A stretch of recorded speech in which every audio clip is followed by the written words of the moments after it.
one at a time, and we'll get the job done. Y'all know what to say. On three.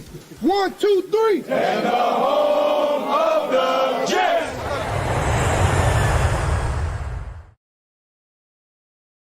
Mr. Jet Central. What's up, dude? How's it going? Dude, I'm doing great. Like today, I am so excited to be a Jet fan because a lot of things we could talk about, but I'm feeling good because like you had scouting combine obviously started, but you had a chance to see Darren Muji and Aaron Glenn meet the media for a second time to share more of their thoughts, address the Aaron Rodgers situation, the draft, free agency, and there were so many things that came out of this that I liked. Not even being a fanboy, but just like comparing what we're seeing today as opposed to previous regimes. Very excited, man.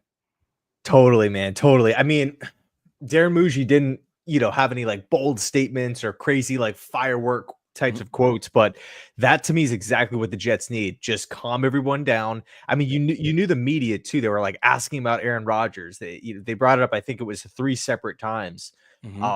And every single time they just both of them, Aaron Glenn and Muji, they just shut it down immediately. Like we're not going to get into the private conversations. It's it's going to stay behind closed doors. It is what it is. That's what it is, and take it or leave it. You weren't going to win the conversation anyway because you're going to ask, well, why'd you do this? Why'd you do that? Listen, we're moved on. We made a decision as an organization. We moved on. We're not going to discuss it any further because you know what? He's not on the team anymore. Let's focus on who's here, not about who's not here. And bro, it's the perfect way to handle it. You're kind of setting a tone for the media. Listen, you're not going to bully us. You're not going to make us do what we don't want to do. This is our message as an organization. That's it. And I like how he kind of stepped like he hated that we talked about Aaron Rodgers. Like, let's talk about the guys that are here, like the young linemen, AVT, Tippmann. I'm like, hell yeah. We finally have adults in the room that say, you know what? This is our way now. New sheriff in town. Yeah, I actually loved it when he said that he's getting pissed off with how, the perception of the optics really from like the big media. It's kind of like, oh, we don't have Aaron Rodgers, therefore we're okay with losing. And Glenn literally pointed out named players on this team, like Quinnen Williams and Sauce Gardner and Garrett Wilson. Breece Hall, is another one of these young players. Olu, just because we don't have Aaron. I mean, really, the fact that if we're just being 100% honest, the fact of the matter is we didn't win with Aaron Rodgers. Right. 5 wins last year. Yep. So, the whole notion that, oh, the Jets don't have Aaron Rodgers anymore means that we are tanking or we're, we got to buckle down for a 2 or 3 win season. I mean, I'm really, really close to just, I feel pretty confident in saying that the Jets will get more than 5 wins next season. I don't even care who's playing quarterback. Well, I like that he emphasized that several times. They was that, listen, we're playing to win this year. We're playing to win now. Like, we're not punting on the season. And I think it was kind of dispelling the notion that the Jets release Rodgers, they're tanking. They don't want to win. They're completely rebuilding. It's a reset. No, that's Joe Douglas and Robert Saleh. That's who did that. They took that approach. These guys are like, listen, we're competing day one. We expect competition at every level. We expect to compete week 1, week 2, and that's the way it should be. But that's the mindset we want. That's legitimately how you change your culture. This culture has been complacent. We've talked about it for how many months now? Years at this point. Complacent, justify losing. There's no leadership. He's coming in saying, listen, we're not going to anoint Tyrod Taylor. No, he's got to earn his spot. We're going to give him competition. Like, everybody's got to earn their spot. And that, dude, it was music to my ears. I was so excited to hear this because the locker room was watching. The players are all watching this stuff like, all right, what's this guy saying? All right, new tone here. Right on, dude. And what's cool too is like going back to last season. God, even the season before that, too. I mean, how many podcasts have we done where we've been literally talking about, hey, who's going to be the adult in the room? Who's going to be the guy that grabs the organization by the horns and just steers them in the right direction? Aaron Glenn look, to be fair, he hasn't coached in a game. We haven't signed a free agent. We haven't seen this team make a draft pick. We need to see these guys walk the walk. I mean, we were coming over from the past regime of, a bunch of guys that just continuously talked and never walked the walk. So we'll, we still don't know how these guys actually are going to perform once live bullets start flying. But Aaron Glenn literally, I mean, man, I can't really I think it's really difficult to top that press conference today, just as far as him being a leader. I mean, he literally said one thing that he said too that was really cool was, I'm going to continue to make decisions that are going to irritate people. But I really, from his perspective, it just seems like he does not care. He's going to make the best decisions for the team in his and Jared Muji's eyes. And the best comment was they asked him about Quentin Williams, like his tweet. He's like, I called Quentin Williams and we talked about it. He's like, I'm not here to demean people. I'm demanding though. I have a certain expectation. And this is what I want. He goes, and like you said, because people aren't going to be happy, but I'm not here to be happy. I'm here to win football games. That's the most important thing, is winning. And that was, I think it was, and I think the other thing I like too was he seems like obviously he's very invested, but he's very personal. He's like, no, I'm going to call each player. I'm not texting them. I'm going to call them, introduce myself, and start addressing the issues. This is my program. If you don't like it, tell me why. If we can fix it, great. If not, you're going to be gone. But that's leadership, man, where you could see he's got a blueprint for what he wants. He knows how he wants to handle business. He's not like, far too many times in the past, we had coaches that talked around in circles. They looked uncomfortable. They looked uncertain. He's got a demeanor and a conviction about him where he's like, no, I know what I'm doing. First time head coach or not, I know the way I want to go about doing business, and this is the way we're going to do it. And dude, it's refreshing to see it. It is. It's like you're starting to feel a little confidence from him. And it's really important when you have a young, impressionable team. When you have Sauce Gardner, not sure, Breece Hall, Garrett Wilson. These young guys are like, listen, man, I don't want to go through a rebuild. I'm tired of losing. Can we even believe in this guy? And you hear him talk and you see his passion and his pride about being a Jet. You're like, all right, man, we got something here, right? You can say he's really proud to be here, man. Like this is like his life dream right here. And he's telling us about it, but he's also showing how bad he wants it too. So out of the two guys, whose press conference did you kind of walk away more impressed with? Aaron Glenn. We know what it's. I get a caveat to that. I actually watched the interview with Eric Allen after that on NewYorkJets.com. It was like a 15-minute interview where Aaron Glenn went into a lot more detail about the coaching staff, which we'll talk about in a little while, about his philosophy, his mindset. And when I heard the way he presented like his coaching staff, I was really impressed, man. Because like, all right, this is a very well thought out process. Talked about compatibility, where you have a great coach, but he's got to be compatible with the O-line coach, the running back coach. Like we've all got to work together as an organization. I was really impressed. Where I thought Muji was, dude, he's not going to tell us a lot. He can't.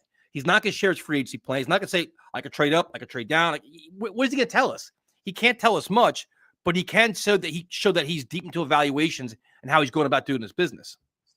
See, I'm kind of reverse from you. Like dude, don't get me wrong. I enjoyed the Aaron Glenn presser. I thought it was sweet, right? But I actually walked away more impressed with Darren Muji because, with Aaron Glenn, he's kind of the, former player. He was with the Saints, with the Detroit Lions, defensive coordinator. Like, we know who Aaron Glenn is. He's been around the game for such a long time, the coaching background, the playing background, the scouting background. But Darren Muji's the one where it's like 39 years old, first-year general manager. A lot of people, I mean, the beat reporters didn't even mention his name up until a day or two before he got hired. Like, it didn't really seem like anyone had Darren Muji as the favorite or even mentioned in the top 3 or 5. Yep. So to go from one organization, really his entire career in the Denver Broncos, to the New York Jets as general manager, it's a big job, cap situation, Rodgers situation, Adams, media, pressure, ownership, all these different, find a quarterback, right? All these different things.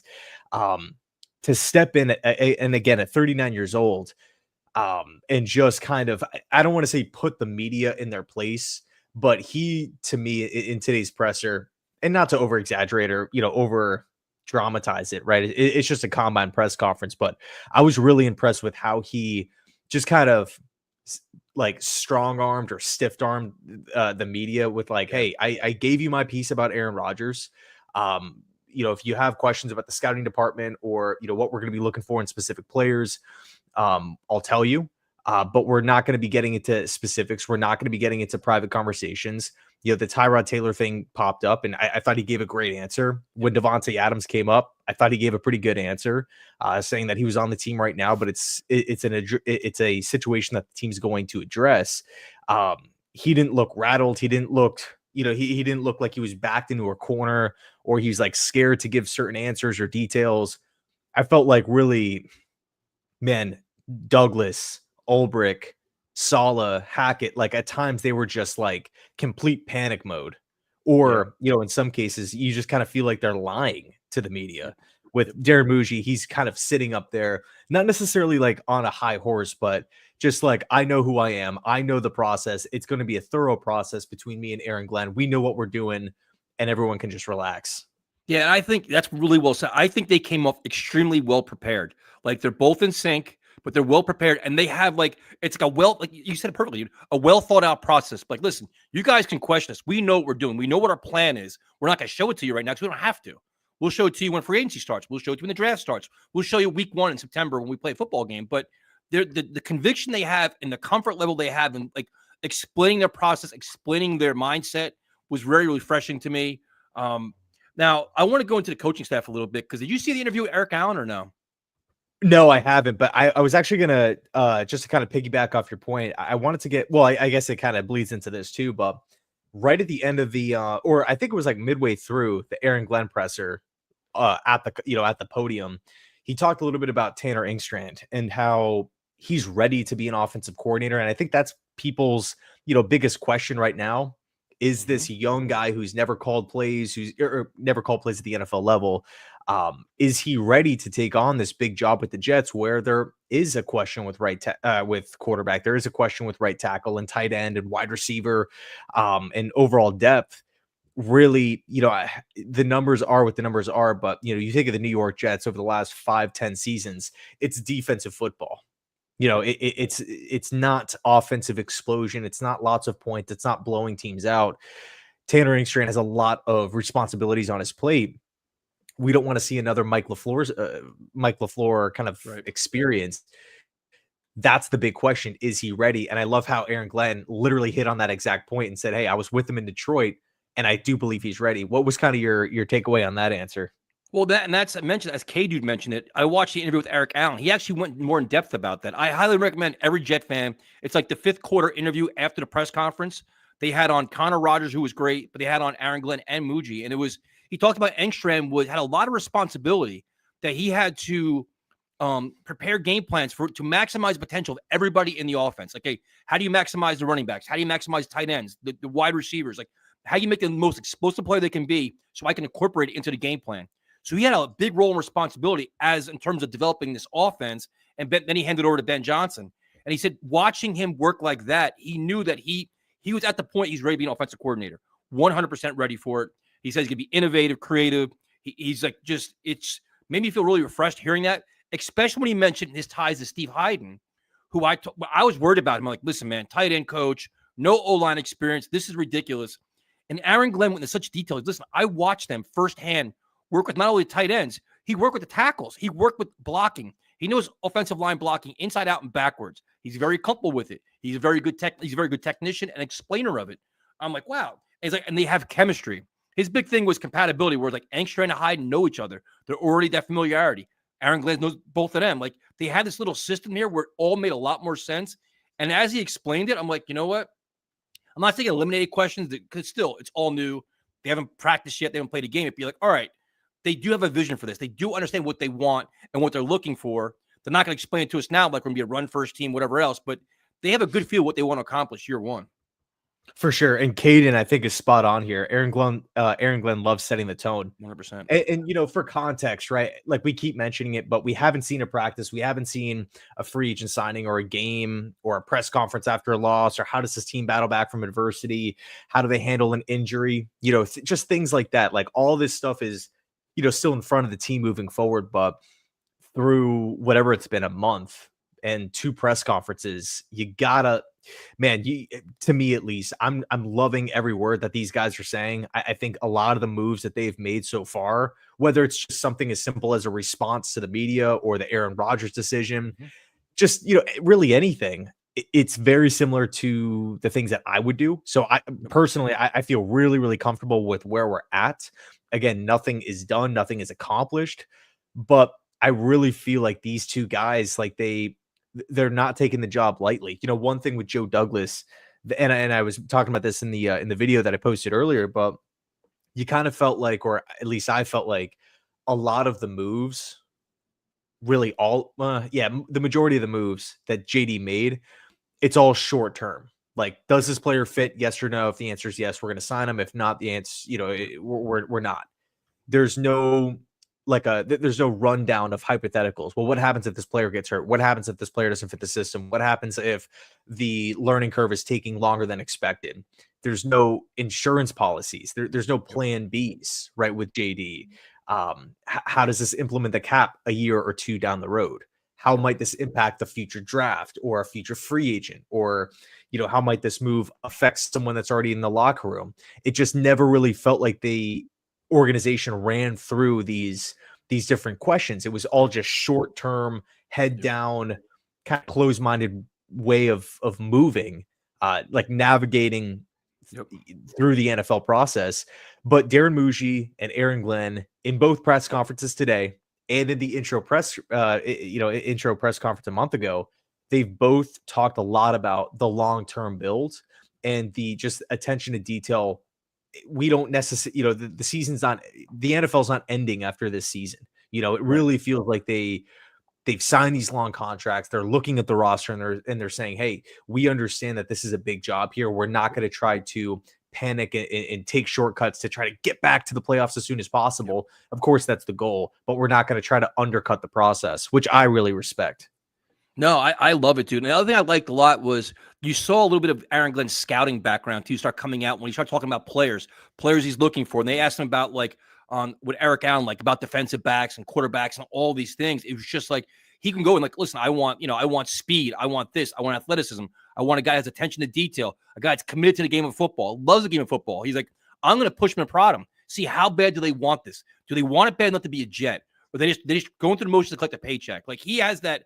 The scouting side of him came out. I'm like, man, he has all the bases covered. Where you have they're gonna make plenty of mistakes, but the guys they want, they know why they want them, and they have a feel for what they're looking for. It's not like, oh, play like a Jet. We're not really sure what it is. They know what they want. They want fast, physical. They want team-oriented guys, no me guys. All this, which, man, it was. I'm really impressed with because they're saying a lot of things that you wanted to hear, based on what we saw over the last 4 or 5 years with the dysfunction, the chaos, the lack of leadership, the lack of accountability.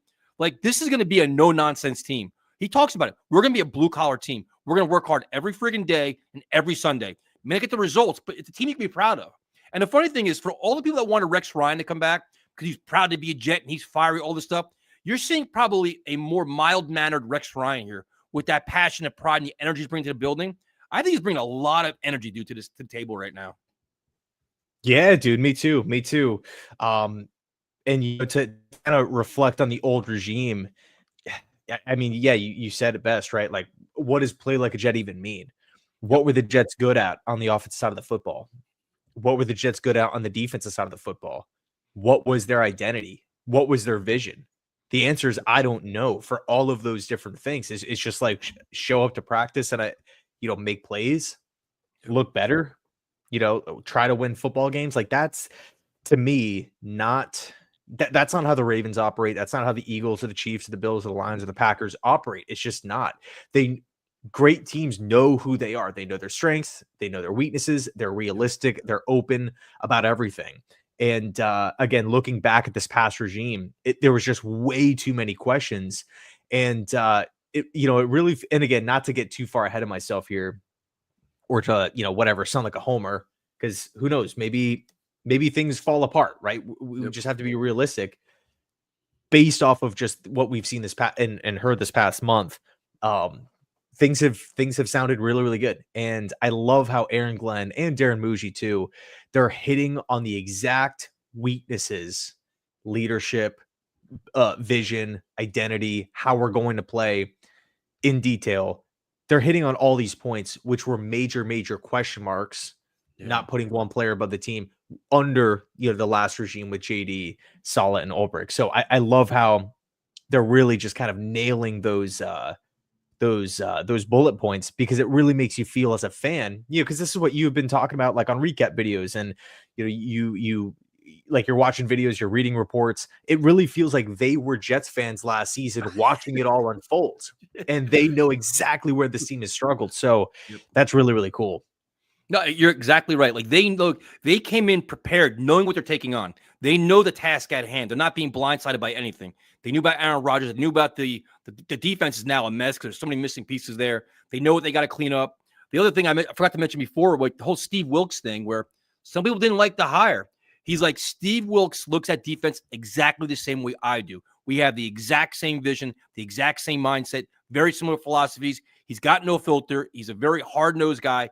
And like he said, I knew exactly who I wanted. And he's like, a lot of people talk about, all the biggest names. He goes, I want the best fit for our team, the best fit for me. It may not match what we think on Twitter because we think we know everything, but he's like, I know the coaches that I want for my staff. He makes me feel a lot more comfortable because he runs a great defense, and I could lean on him too, which we talked about, as a resource as a former head coach. So he pretty much addressed a lot of things in terms of like questions about the coaching staff. Yeah, I mean, to just kind of focus in on Steve Wilks, I mean, that to me was a really, really good hire because he has head coaching experience. He runs a similar system to Aaron Glenn. This is someone who I feel like is not going to be overwhelmed by play calling duties, someone who can help Aaron Glenn not only just on game days, but also throughout the week. To be frank, Steve Wilks failed as a head coach at the NFL level. I think there's a lot of maybe moments and situations where Wilks can look back and say, damn, I wish I could do that differently.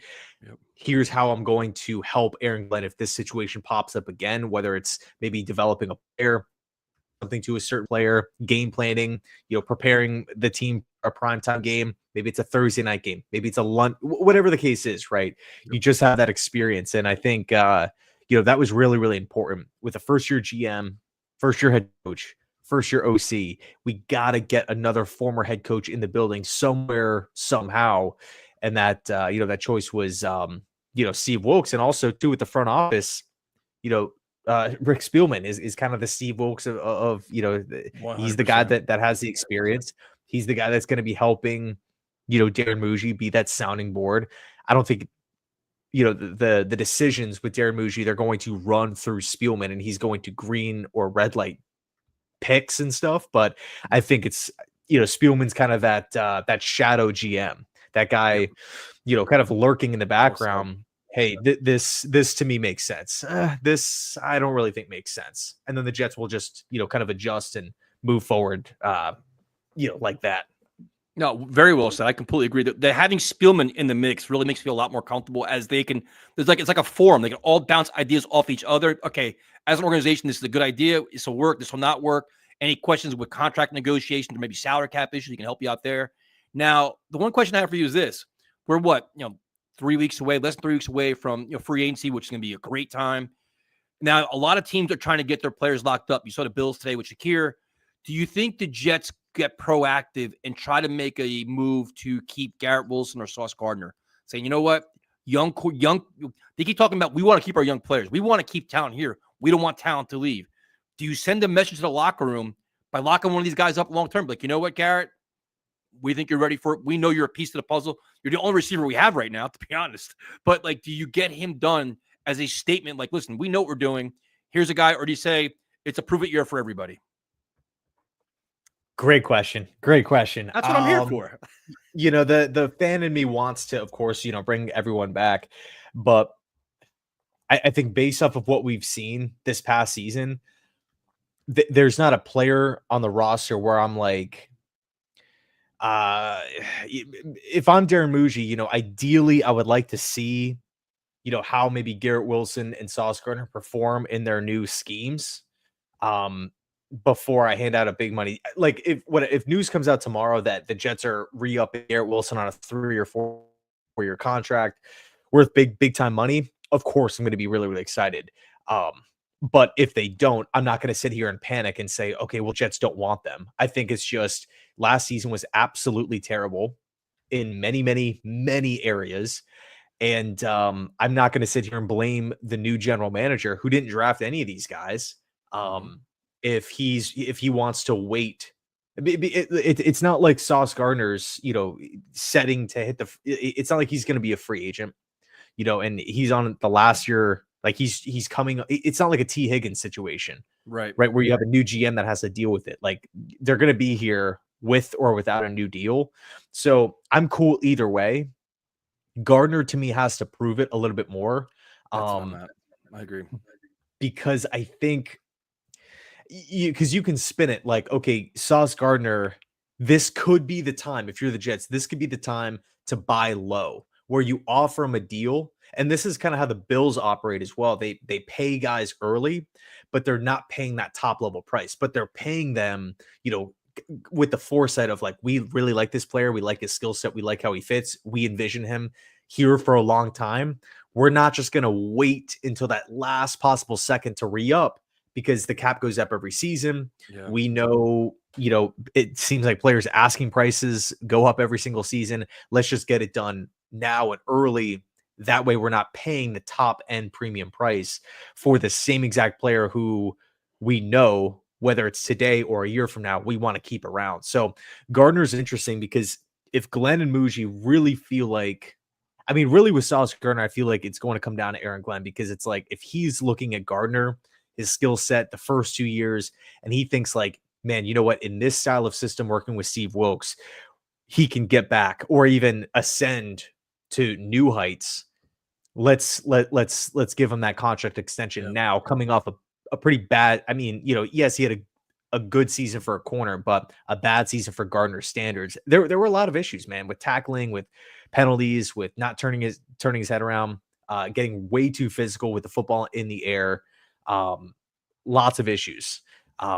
So again, if Glenn's looking at Gardner, and they offer him a big deal, but not a mega deal, because the thing is, if they wait and Gardner pops off and gets back to being like an all-pro player, yeah, he's going to be owed a freaking ton of cash. Or do you want to try to get out in front of it? But of course, the pushback.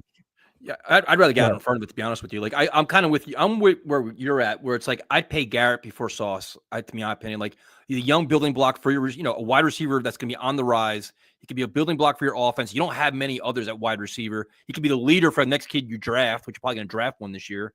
Sauce, you can say, listen, kind of a prove it year. Like, listen, let's see Sauce and Aaron Glenn's defense.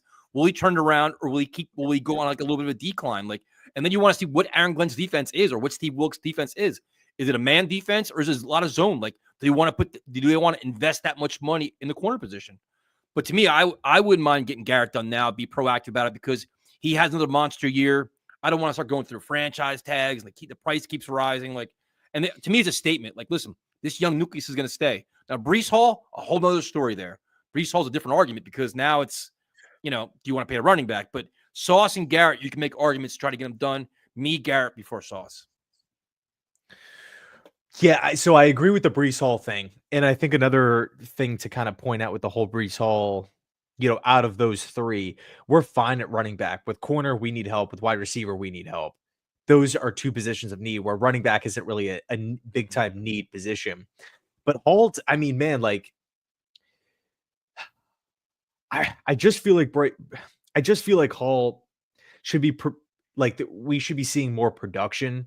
And granted, the offensive coaching staff was absolutely terrible, like absolutely going down the list with Keith Carter and Hackett and how they used them. But you kind of just felt like there were a lot of drops and stuff like that. Like, if you're the Jets and you don't want to pay Breece Hall, and you have to pay Garrett and you have to pay Gardner, that's justifiable, and you can just give the reins to Braylon Allen and Isaiah Davis, and then go find someone else, to kind of fill in the gap as that RB3, if you will.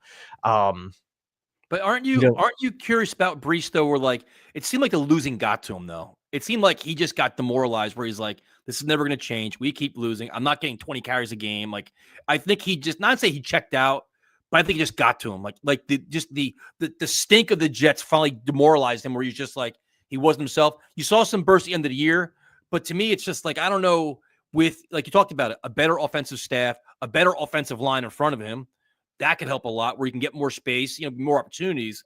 But I don't know. I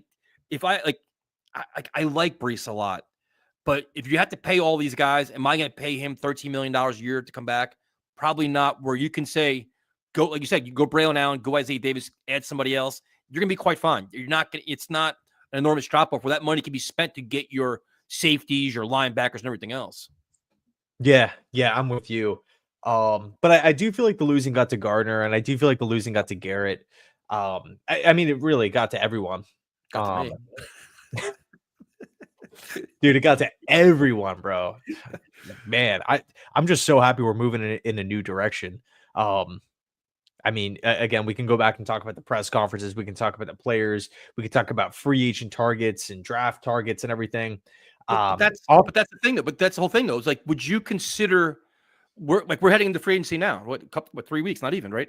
Would you consider trading Brees Hall at some point this offseason? Or is that like worst case scenario, things don't go as planned? He's a trade deadline move? Because you don't want to let him walk next year. Like you want to get some like, would you rather kind of get some kind of value for him now or maybe the trade deadline? 'Cause you don't want to let him walk with no compensation, right?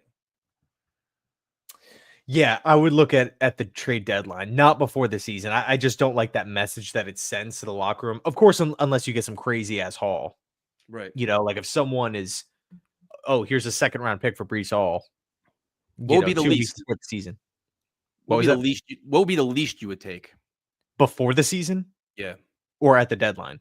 Right now, say before by free agency. What's the least you would accept in a trade? Well, before free agency, I would probably look at because you got to factor in that draft pick. That draft pick would be in this year's class.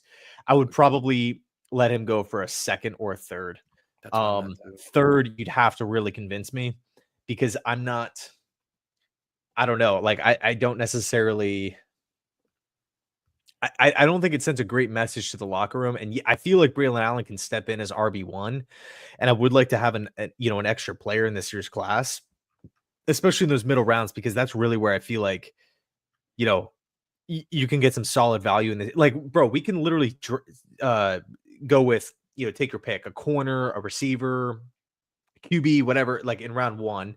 Round two, come back and hit another position of need. Round three, you can go out and target a safety, and he could probably start on this Jets roster right now. Yep. Like that's how bare in the room is. So, I'm not going to take these picks lightly, but before the season, I don't want to trade him. So I would probably lean towards second round pick, minimum to take him or to trade him. But at the deadline, where it's midway through, maybe he's having a really good season, maybe he's not having a good season. That obviously depends on kind of how things stand, what the Jets record is. Maybe is there another running back that's gotten hurt Yep. across the league, that could really use him. Something like maybe Dallas misses out on Ashton Genty and whatever, Hampton, and they're right on the cusp and they really need a running back. Okay, fine. You can trade Brees Hall to the Cowboys for a third or a fourth if you know internally that you're not going to bring him back. So I just don't see anyone trading, a second or a third round pick for a running back in the last year of his deal, coming off a not so great season, before free agency kicks off. Yep. And I think the one thing you mentioned earlier on, which is a really good point, is having that proactive approach and mindset to your organization where you can kind of foresee things coming and not be reactive, where you say, you know what, we know like Joe Douglas blew it so many times where he kept guys and wouldn't trade them away. At the end of the season, they walked and we got no compensation for it. And it was like, what are we doing? Like, you knew they weren't like the Dalvin Cooks and all these other guys. Like, why are they still Carl Lawson? Why are they still here? Get rid of them now. You're not going to bring them back anyway. Bryce Huff. So to me, Brees kind of falls in that situation where it's like, he may be a guy that we know in the back of our mind, we're not going to pay him $12 million a year. Even if he has a monster breakout year, they may not even pay him.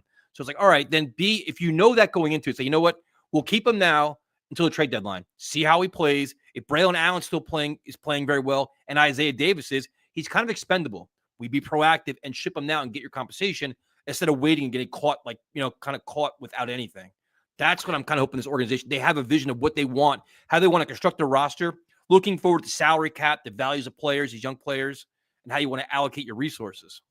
Well, also too, another benefit with keeping Brees Hall, before the season, as opposed to trading him before the season, what happens if Braylon Allen gets hurt? What happens if Isaiah Davis looks terrible? Yep. What happens if Braylon Allen looks terrible, right? And Brees Hall is freaking dominant. Yeah. You don't want to be, in a position where you're trading away one of the most talented players on the team before the year even starts. Just hang on to the guy. Yeah. Hang on to it. But I do get your point with trying to get ahead of it. I mean, look at the Giants. Horrible, right? They're terrible. And the whole Saquon Barkley thing, the whole running back thing aside, one of their talented players that they just allowed to lead, just allowed to walk. And yeah, there were rumors that they could, that they wanted him back, but they got nothing for him. Yep. And we also what Barkley, I mean, he's the best running back in football. Yep. The impact that he had on that Eagles team. The Giants got nothing back in return for that, for hanging on to him, and not, getting out in front of it. So I do understand the mindset, but I'm keeping Brees Hall. I'm keeping all three backs.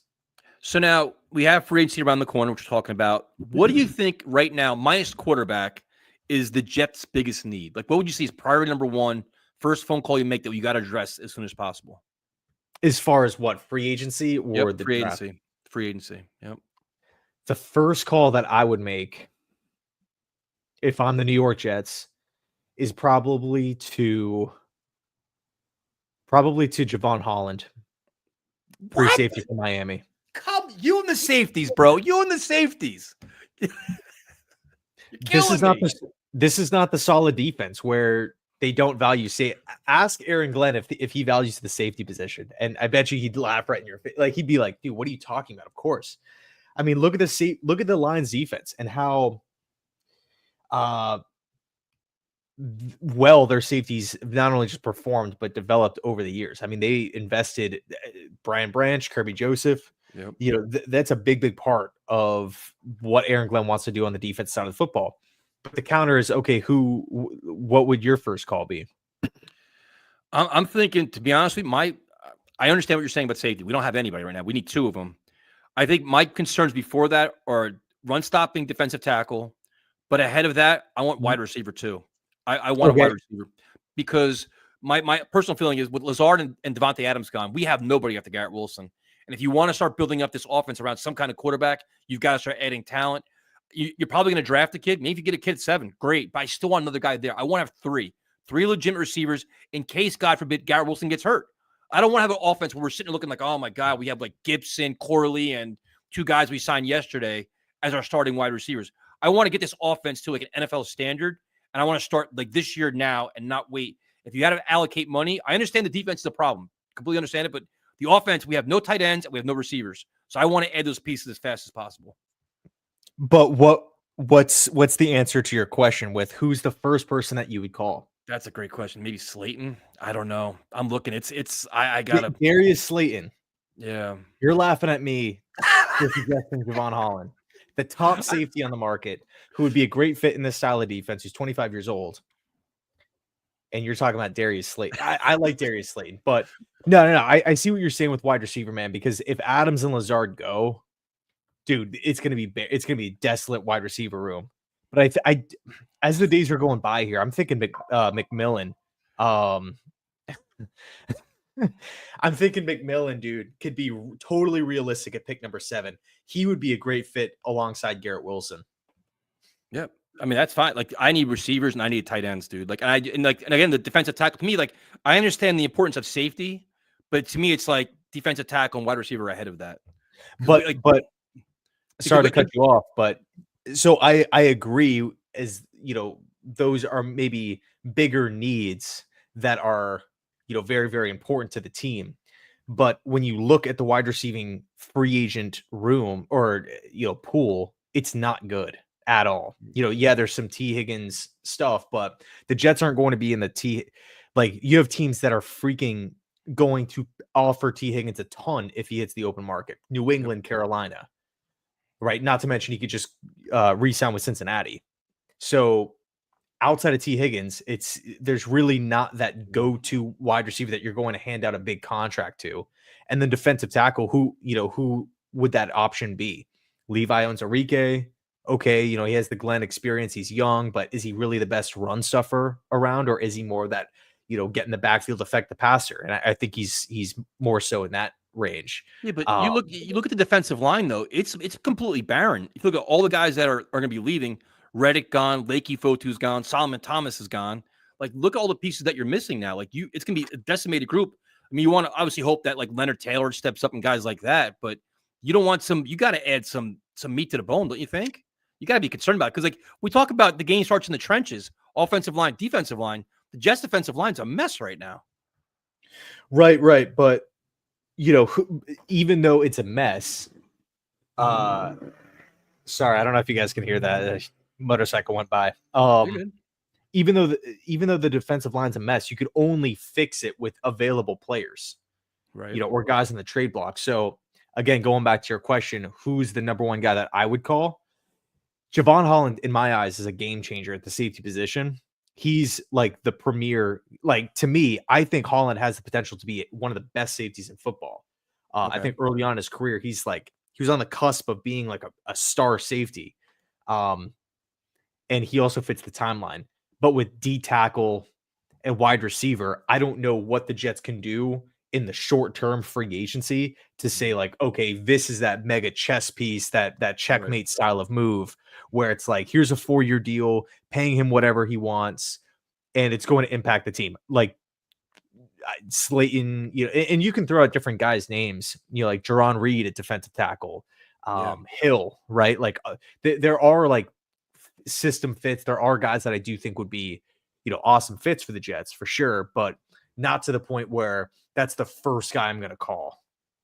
So what about now? Not the first guy you would call, but what about the tight end position? How would you address that? Because that's completely barren. Conklin's gone. Yeboah's gone. Ruckert's been a disappointment. You need a legitimate pass catcher and a guy that can block as well. How would you go about the tight end group?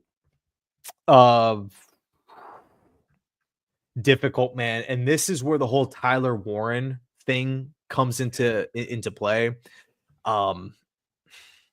Because you have the debate, right? This is the big question: is taking a tight end at spot number 7 worth it? And I think most people would say no.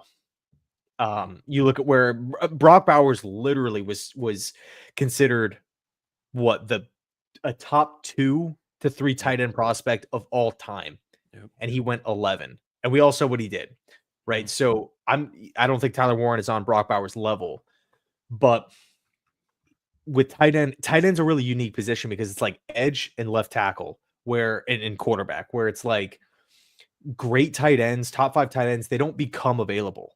They just don't. Like Kelsey, 1 year, or his whole career, one team. Gronkowski, all those seasons with New England.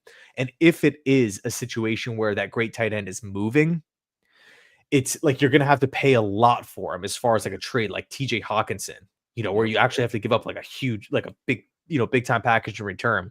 So that's the argument, right? With Tyler Warren, I do have like immediately he would be a top 10 tight end, no questions asked. But I think he would have potential to be a top 6 to 7 tight end on day one with the Jets. So is it worth it taking him at spot number 7? Because if you bite the bullet and select a tight end like Tyler Warren, and you're confident that he's going to fit the system and whatnot, which I think he would be a great fit for, you're essentially buying access to an elite tight end for the rest of his career. Yep. So that's the big question there. No, it's a very fair point. K-Dude, thank you, man. Of course you agree with Jet Central. You always agree with Jet Central. It's not fair anymore. Do you believe the rumors that John Franklin Myers may get cut in Denver? I don't know, man. I don't really follow Denver too much. I know they loved him there. He played very well. Are you looking for a reunion, I guess, to bring him back, bring him home? I mean, I don't think JFM would want to come back. And he also mentions Trevon Merrick from Oakland. And man, that's another guy who I really, really like. I like Justin Reed from Kansas City. Dude, there's a lot of safeties that I feel like make sense. Cisco, Jeremy Chin is another one. But then of course, you look at the NFL draft, Malachi Starks, freaking beast. Dude, I love this safety class. I could talk about 15 minutes just about the safeties in this upcoming class. So they'll be totally fine. But ideally, if you could get the best one possible, who's only 25, it's not like he's 29 or 30 or 31. I really am fine with doing that. Now, how do you handle the linebacker position where you have Jamien Sherwood, who's coming on like he's playing very good football, free agent, CJ Mosley, most likely gone, Quincy Williams, last year of his deal. Linebacker group's kind of in flux right now, where it used to be kind of like a strength where you felt comfortable with it. Now it's like it's a group in transition. Do you try to make a big move for Sherwood, or you think he goes with Saleh or Ulbrich? Like, how do you handle linebacker? Good question, man. I think Mosley probably gets released. I think so. I think Sherwood. I mean, man, you can make an argument Sherwood makes sense in Atlanta with Morris and Ulbrich. Does Greenlaw return to San Francisco? Would Sherwood pop over to San Fran with Saleh? I don't know, man. I think Sherwood could be one of those sneaky guys where he gets a decent amount of money, where like a lot of people aren't really projecting him to get a lot of cash, like on the outside. But then Yeah. once free agency starts and he signs, people are gonna be like, "Whoa, that's a lot of money for this guy." Um, but so my I might have to change my webcam here in like 2 seconds, but You're good. yeah, I mean, dude, I like Sherwood. Uh, I think maybe Nick Bolton from the Chiefs makes more sense as far as like a system fit. I don't know. I think it's going to be interesting. No, this class I think is solid with linebackers as well.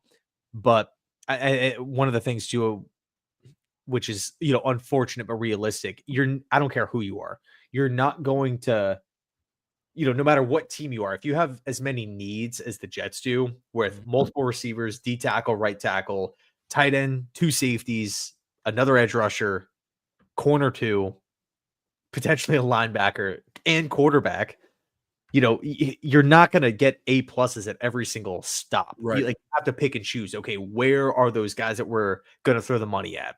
Where are those guys that we feel like are worth a first rounder or a second rounder? You're not just going to go A plus, A plus, A plus at every single position and be done with the rebuild like that. So linebacker is probably one of those spots right now where I'm going to deviate to Steve Wilkes and Aaron Glenn. Hey, if you guys are in love with the linebacker in this upcoming free agent class or draft class, let's go make it happen. But if not, let's not force it and let's wait till 2026. Now, who do you see them bringing from like Detroit or maybe like somebody Muji with Denver, like kind of like bringing some like because they're going to be some of their own guys at some point, the guys that they know, like they're leaders, their voice in the locker room. A lot of times it's a linebacker or a safety, guys like that. Like who can you see them bringing in? Let me do this real quick. Cool. Got to adjust it a little bit. Yeah, sorry, the webcam's at 5%. I think the name that we see a lot is Carlton Davis, but to me that just doesn't make much sense because of the price that would come with it. If you're talking about extending Gardner, paying Carter a lot of money, you're not going to sign Carlton Davis to a $12 to $13 million deal annually. And also, I think we can't underrate Detroit's cap space. I think they're right now around $50 million in cap space. They're going to be bringing their guys back, right? Probably as many as possible. I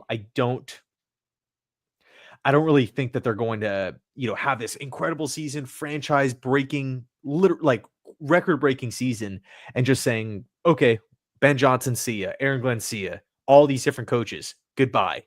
All right, Randall L, everyone that the Jets took, and then look at their free agents and say, all right, all these guys are leaving too, and we're just going to move forward. I think they're going to really try to push to bring back a lot of these different guys.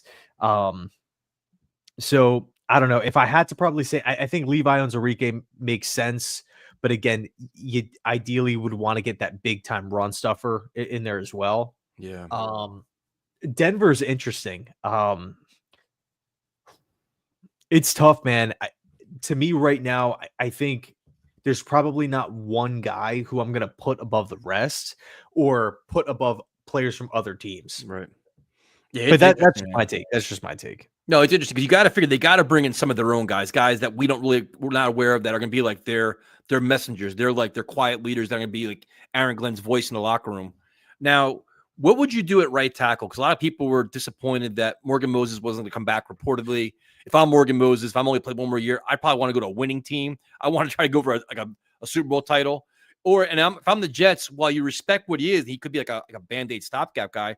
I kind of want to go to younger direction. Can't give you a name, but I kind of want to have like this five for the next 3 or 4 years playing together, like this same five where, stop like Band-Aids. What would you do at right tackle? So real quick before we get into that, I think Javed makes a really good point with Tim Patrick. He could come in, blocking receiver, has reliable hands, spent time with actually both Darren Muji and Aaron Glenn, now that I'm thinking about it. So great point. I mean, that's a solid depth option. If we cut Lazard and Adams, Tim Patrick probably on paper is our wide receiver too, which is kind of an issue in and of itself. But that's not a good thing. It's not a good thing. But if you can go out and get someone like that knows or has experience with the front office and coaching staff, I do think it makes sense. So great call, bro. Here's a name for you at right tackle. Kind of fits what you're looking for. Jedrick Wills from the Browns. There you go. How old is he? 25. That's what I thought. He's young. Early in his career, dude, guy looked freaking good, man. But following 2 seasons, dealt with injuries, kind of tailed off, not looking so great. I'm thinking 1 or 2 year prove it deal, or maybe like an incentive based deal. That could be really interesting. That's the ideal right tackle. Sorry, because again, it's like you're not gonna fix every single team need. And with right tackle right now, you don't have those big money guys on the free agent market. So I think Ozzie Trapilo, the right tackle from Boston College, 6'8", dude, like he's nimble, he's quick on his feet. Dude, after the combine this week, I think his stock is going to rise. But if the Jets pay, I think he's plug and play right now for the Jets. Dude, he's a mauler. Where are you taking him at, though? If he does well at the combine, I would highly consider, and assuming we don't sign a tackle in free agency, I would consider it in the second round. I would. Oh, if this is true, I think this is a slam dunk. If that's even true, Armand says he saw a report on Spot Track that Alex Anzalone could be a cap casualty. That would be Aaron Glenn. He would block that. They're like they love each other. It's like he gives a lot of credit to Aaron Glenn for making the player that he is today. Yeah, man, he was a beast at Florida way back in the day. Now, the one position we haven't talked about, I say it for last for a reason because it's kind of gets played out at times, but the quarterback position, which seems to be slowly but surely a lot more stories about Tyrod Taylor coming out. Players like him. It's a lot of support within the building. No surprise, the guy's a class act. It's not really about his performance; it's about his ability to stay healthy. It's always been the concern. Have you had any new thoughts about the quarterback position, an option that may be coming available to the Jets? It seems like, the Justin Fields thing, people not really sure he even becomes available, goes to Pittsburgh. Like, what do you think about the quarterback position right now? Any new thoughts as we head into almost March? Yeah, new thoughts, probably not. I feel, really the same since the end of the season, which is, I think, really for me, the first question that these guys got to ask, or really Darren Muji, Aaron Glenn, Tanner Engstrom, and throw London in there as well. I think all of these guys need to get in a room, get up on the whiteboard, and just write long-term option, short-term option, and just literally write down every single name that they have not like that initial interest in. Mm-hmm. Cousins, potentially, Carr, Kirk, Jameis, Hendon Hooker, Sam Howell, Tyrod, Jordan Travis, all these guys. Throw in the rookies, right? Cam Ward, Shador Sanders, Tyler Shuck, right? All these different guys, short-term, long-term.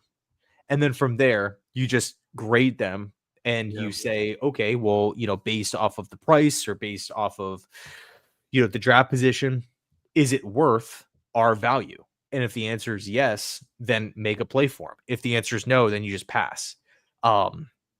It's funny you mentioned that, though, because Mel Kiper dropped his second mock draft of the offseason and had Shador Sanders fall into the Jets at 7. What's kind of your take on that?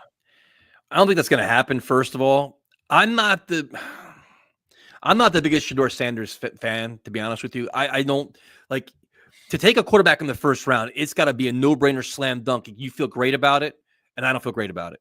I would be, and I think if he falls to 7, it's for a reason. That means teams ahead of him think the same thing, right? They're only falling for reasons. Like, you almost could take Ward ahead of him. It would make more sense to me. I hate to say it. I'm just not I could understand it. I respect it. If they had conviction, go for it. He's not my top quarterback to take there. I just wouldn't. I would go in a different direction. I'd rather go take a project guy, like he talks about some of these guys, take them and look towards next year's class. I mean, what do you think? If Sanders is there on the board at 7, I would be pumped up. I'm not gonna lie. I like Sanders. I like Sanders, but you like Sanders or Ward better? It depends on the team. I think Sanders makes more sense for the Jets. But if New York wants Cam Ward and they want to actually develop him, because the Jets don't develop quarterbacks. Why do you think Sanders makes more sense for the Jets? Well, I think he went so. Like, you watch Sanders and he wins from the pocket, right? He makes great decisions with the football, and he's accurate. He throws accurate football. So when you have those two things working simultaneously, right? You have a quarterback that can get up to the line of scrimmage, look at the defense, understand what's going on, and then from that point be able to adjust post, like after he snaps the football, he can make good decisions to throw to the open players, and then after that deliver accurate footballs. That to me is the type of quarterback that Tanner Inkstrand, assuming that we run a similar offense to what the Lions are running, Right. that's the type of quarterback that I feel like fits that mold. Think of Jared Goff, right? That's what he is. He's not the guy that's running around extending plays, like a Pat Mahomes, Kyler Murray, Lamar, Josh Allen. Cam Ward makes a lot of plays outside of the pocket, and it's not a bad thing. But I think if Tanner Inkstrand wants to, the majority of the offense, I need my quarterback under center. I need my quarterback handing the football off. I need my quarterback to deliver accurate passes in all three phases of the game. I don't really need him to be mobile and extend plays. That's not what the offense is built around. That's not the overall philosophy. But with Sanders, I think he plays like within the confines of an offense. And I think if he steps like that, to me, is like a great offensive fit for what Sanders' skill set is. So if that's the case, and you feel really comfortable for him, and say he's there at 7 or he's there at 5, would you trade up for him? No, I'm not. I don't want to trade picks because the Jets have too many holes. So the only way you take Sanders is if he actually falls to 7. Yeah. Yep. Now, going into the combine, are there any of these young quarterbacks you're looking to see what they can do? Like you mentioned Shaw before for the from Louisville. You have McCord, like all these Jackson Dart. Everybody's talking about him. Are there any of these guys that can make an interesting case in the scouting combine that'll make you more interested? Or you wait until pro days? Like, what are you looking for out of the young kids? Yeah, I mean, dude, for me, I think so. The quarterback that I would probably say is like my number 3 right now is Kyle McCord. Like I'm really impressed with what he was able to do at Syracuse. And he's another guy who I think would make sense for the Jets, not at 7 or in the second round. But maybe third round and on. But again, it goes back to the Jets, asking that initial question. Do we actually envision Kyle McCord as a long-term option? If the answer is no, don't even waste the pick, because that pick could be a starter. That pick could be the go-to backup, if someone gets hurt. But I do think Kyle McCord possesses a lot of traits that personally I think make sense for the Jets. Now, where would I like him a lot too? The kid from Louisville, I'm researching him more and more, Max. I like a lot of things about him, but I know the injuries, the age, everything else. Now, where would you feel comfortable though? Like where with McCord, is that like a 4th round, a 3rd round? Like where would you say? Because now the cool thing about the Jets is he's not forced to play. You have Tyrod Taylor. You assume they're going to get somebody else in the mix too. He's going to probably be quarterback 3. Where would you be comfortable saying he's a project and he's not forced to play? Round 3, round 4? I would say that's probably where McCord is going to go, is round 3, round 4. Now, you could argue, okay, this quarterback class is pretty weak. Mm-hmm. So we could see, because this class is weak, if a team, I think this quarterback class is perfect for the teams that have an old option right now, mm-hmm. but they're not in a position like the Jets or I shouldn't say the Jets. The Giants, I feel like are they're in the toughest spot. Yeah. Or the Raiders are in a tough spot. Free agency aside, because you could talk about like the Stafford rumors or the Raiders maybe signing Sam Darnold or something like that. But if they don't make a move with quarterback, and it's just, it's like the Raiders are sitting there at 6 and you just have to hope that someone falls to them. It's just a tough spot to be in. But if you're a team like the Rams, right, where you have Stafford for, let's just say, he returns on a 1 or 2 year deal, and you want to go with Jackson Dart, you want to go with Tyler Shuck or McCord or whoever, that is like an ideal situation because you could stash him. There's no pressure on him. He can develop for a year or 2 and move forward. Those are like the types of teams that I feel like, maybe make sense for or are maybe perfect for this year's class. And I guess you can maybe argue the Jets are in that position with Tyrod Taylor, but that's not a for sure thing, Yeah, well, I think the Giants are in the most trouble because their jobs are on the line. They need to win games to find a quarterback this year. They're getting fired next year. That's why you could have made a case you should have fired them this year, because they're not going to find their instant answer. They're going to sell their soul for a quarterback and pray it works out fairly quickly, which isn't going to work. Here's a question for you: what's the difference between McCord and Will Howard? Well, it's kind of funny, right? Because Will Howard replaced McCord at Ohio State. Boom, they take off and win the national championship. And then McCord goes on to have this just absolutely dominant season throwing the football, yards, touchdowns, wins.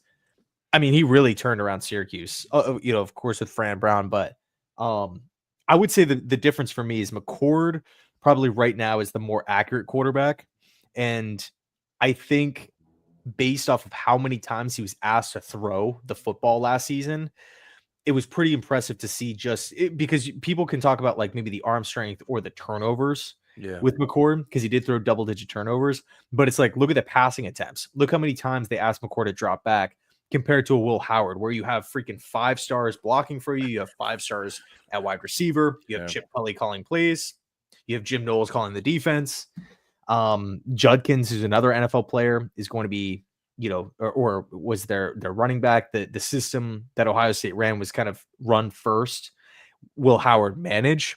In Syracuse, it kind of felt like with McCord, it's we need to rely on you to actually, run this offense at a pretty high rate. But Will Howard's another interesting option or another option that I feel like is interesting at the combine. Because if he goes out there and throws and the ball's coming out of his hands really quick, there's zip to it, he's throwing accurate passes, the footwork looks good.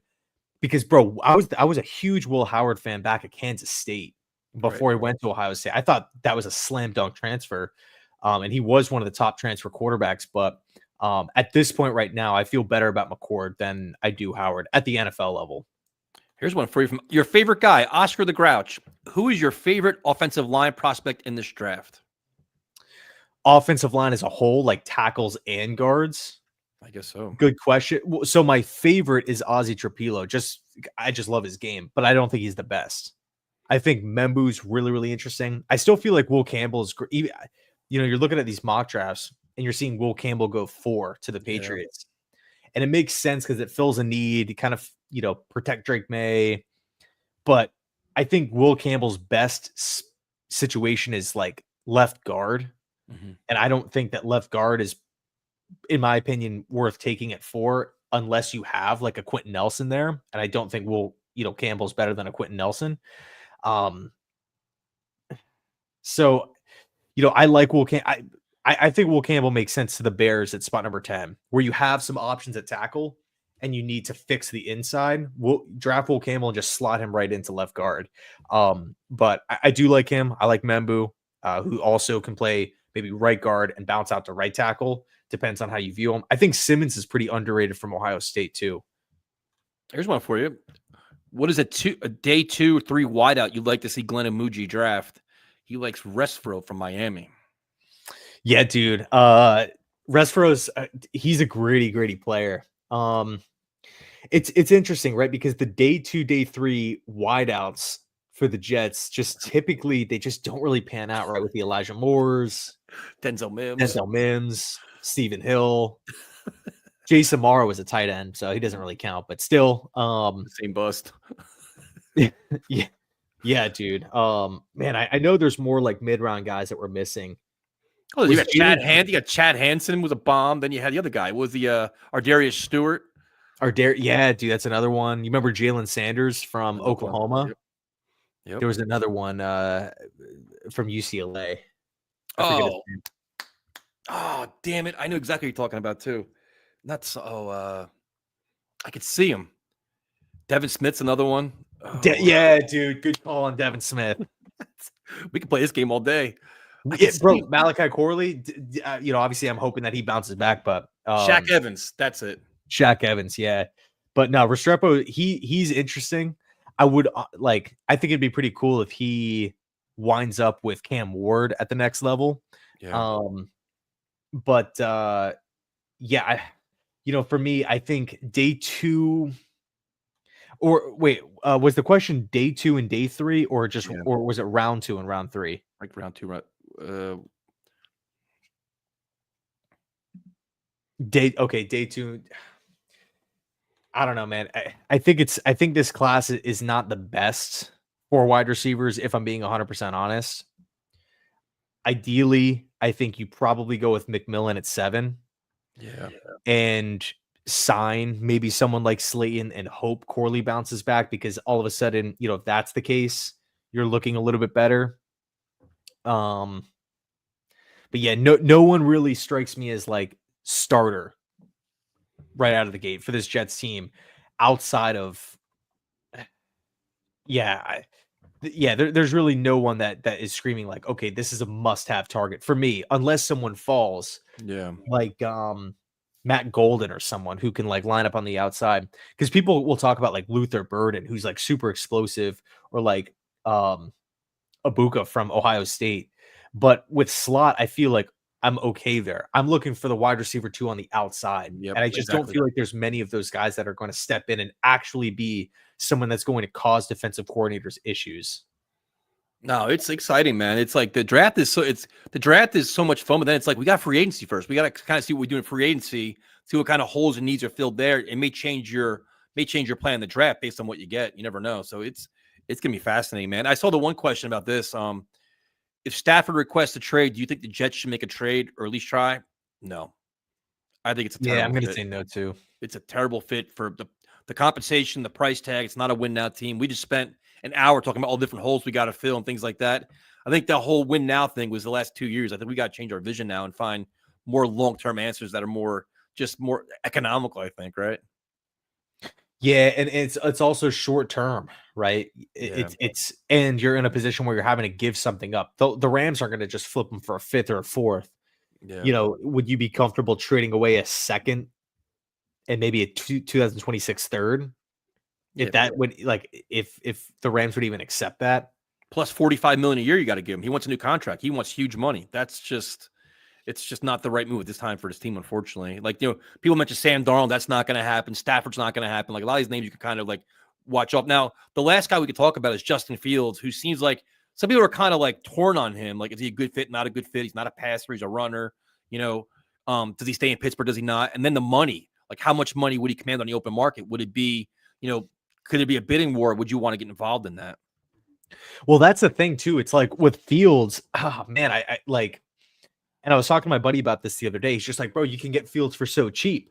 Like you get him for $6 million or $6 million a year. I'm like, dude, no, there's no way I don't think so that either. Justin Fields is going to sign a 1-year, $5 million deal with the Jets when you have the Raiders, the Browns, the Colts, the Titans, the Saints. The Saints are an interesting fit for Justin Fields because Kellen Moore, and you kind of are looking at the comparison for Justin Fields. He's similar to Jalen Hurts, and Kellen Moore obviously just won the Super Bowl with Jalen Hurts. So, Fields wants to go down to New Orleans. I think that would be interesting, and also too, I think honestly the most realistic option for Fields is just going back to Pittsburgh. That's what I think too. Although I think if you're the Steelers, they should call for Matt Stafford. 100%. I completely agree. Now, Jameis Winston, he's a fun story, roller coaster ride guy, great personality, entertaining as hell, can throw the hell out of the ball, and can throw a lot of interceptions as well. Is he a feasible option for you? Because I think he's got suitors too, man. He always finds a home. He would come cheaper, I would think, than Justin Fields, to be honest with you. Yeah. Oh, yeah. I think he'd definitely be cheaper than Fields. Winston's interesting because you kind of have this upside, right? Like there's games where Winston will go out there and just pop off for a ton of yards. Yep. But I think, well, I think that should be the plan if the Jets are probably just going to pass on this year's class of quarterbacks, because I don't want to see Tyrod, Jordan Travis, rookie quarterback, and Jameis Winston out there. Yeah. I think if they want to go out and get like a Cousins or a Carr, that's understandable. But also too, from Jameis's perspective, I don't know why maybe he would want to go to the Jets when he could go back and potentially start for Cleveland if they don't go with a QB at 2. Maybe mentor some, because Cleveland can take Jackson Dart up at the top of the second, or Tyler Shuck or whoever, right? Like a developmental guy, maybe someone that Stefanski really likes. Because, dude, the Browns are another team where, man, what are they right now? Like 30 mil over the cap or some crazy number. I actually have the, let me pull up my notepad real quick. I wrote it down before. Let me see. Browns. Okay. Browns are negative 20 in cap space. Oof. And so these are the teams that I just jotted down that need a quarterback. Raiders, pick 6, $92 million in cap space right now. Titans, first pick, $49 million in cap space. So could they maybe draft Abdul Carter and sign Darnold for $35 million a year? Like, would that make sense? Maybe. Could be. Jets, Right now 23 mil, but probably going to be over 60 mil. Pick 7. Giants pick 3, 45 mil. So they can afford Stafford or Darnold or Fields. Saints pick 9, but the cap situation is just a disaster. It's terrible. Steelers pick 21, but $55 million in cap space. It's another team that can afford Matt Stafford. Like, I wonder if if you just flip 21 to the Rams, if that would get done. That's where I see him going. That's a home run for them. That really is. But who the Rams get? They get Aaron Rodgers. Like, what would happen then? Yeah, that's the question. Because you got to imagine. I mean, that the Rams wouldn't enter in like a rebuild mode, but at the same time they would clear a bunch of money. I don't know. Yeah, I guess Aaron Rodgers would probably make sense for the Rams. But then again, you can also argue, okay, well, if the Rams just cleared a bunch of money, and if they feel good about Sam Darnold, the offense that Darnold was running in Minnesota is very similar to what the Rams do, because Kevin O'Connell's from that Sean McVay tree. Yep. So I don't know. That whole situation's interesting. But outside of the Steelers, we got the Colts, 31 million cap space. I highly doubt that they're just going to give Richardson the reins and just say you're the starter, no questions asked. And is Gardner Minshew under contract or no? Yeah, he is, right? Yep.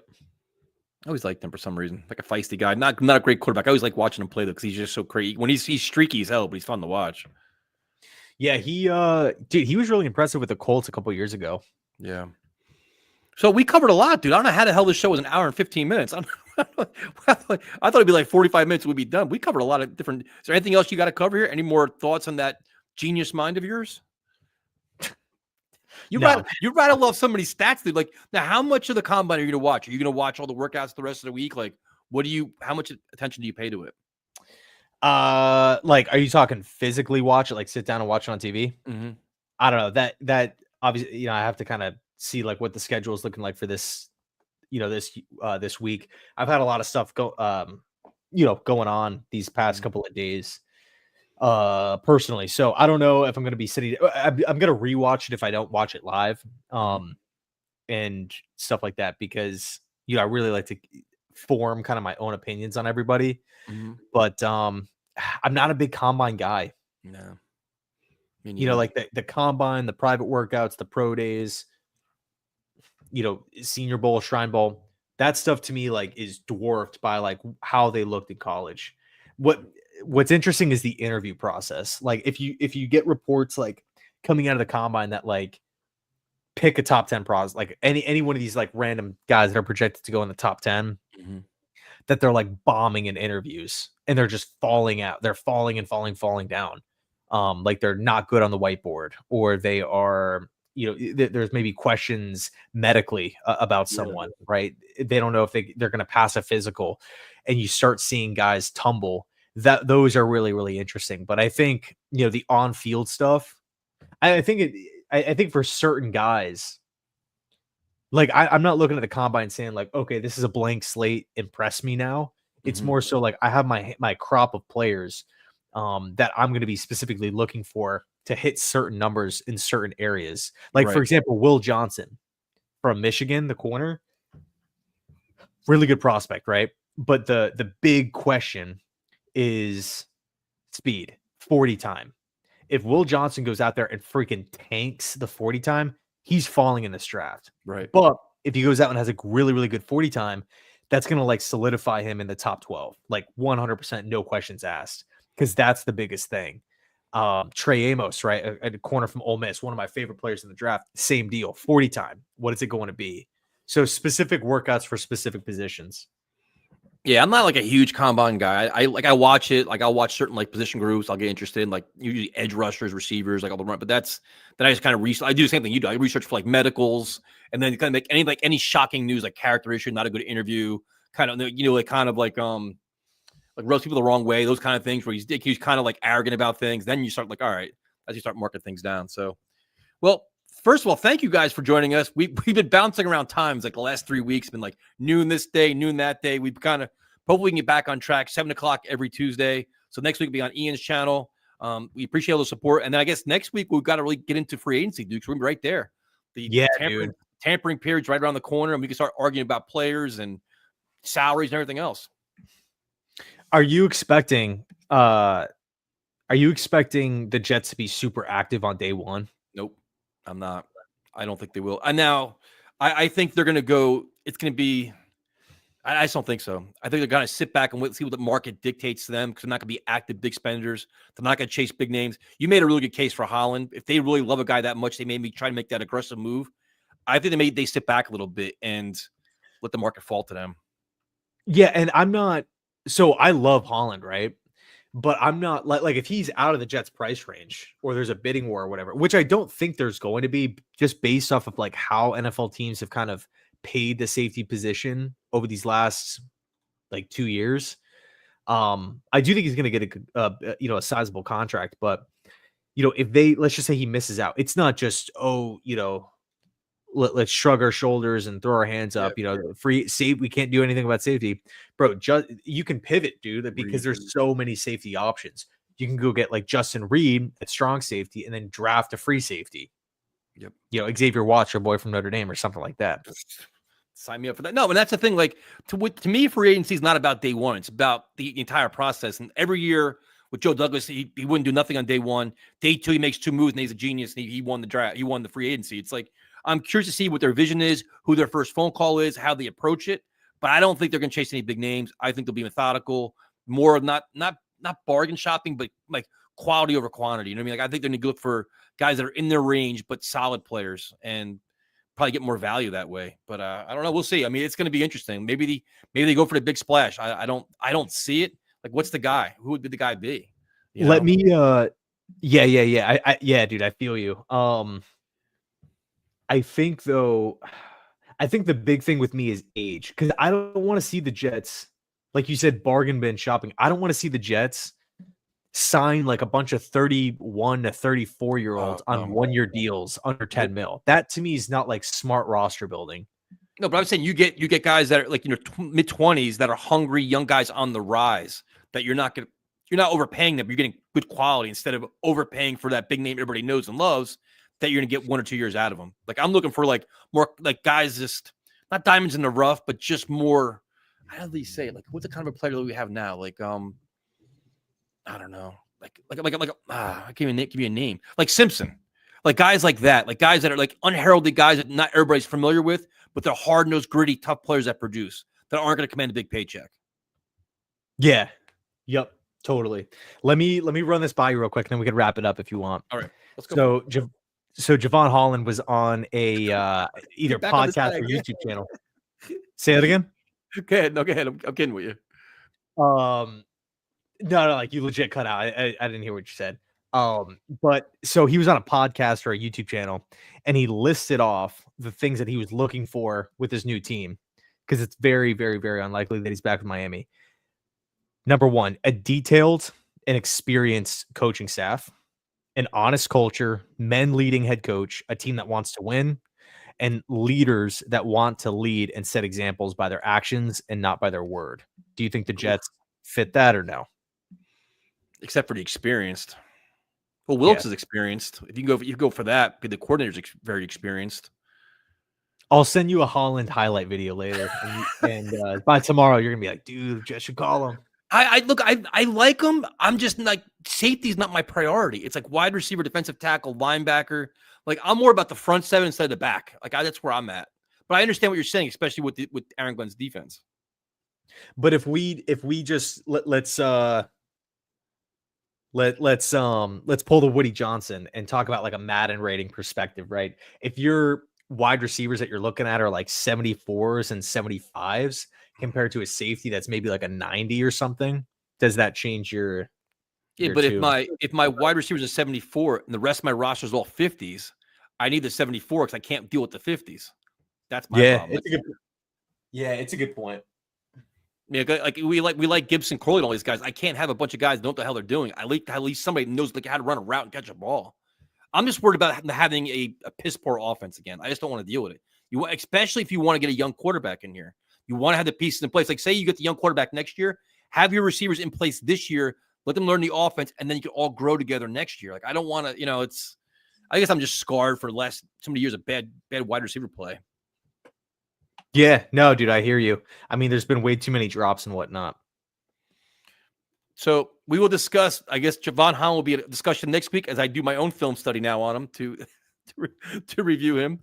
Thank you guys for joining us. We definitely appreciate it. Next week, 7:00 on his channel. And that's it. And thank you for all the support for my fundraiser too, man. I'm over like $2,500, which is crazy. So thank you guys for the support. We definitely appreciate it. And have a good night, man. Everybody got to smile. Aaron Glenn's our coach, man. We got to be happy about this, right? You happy, right? Oh yeah, man.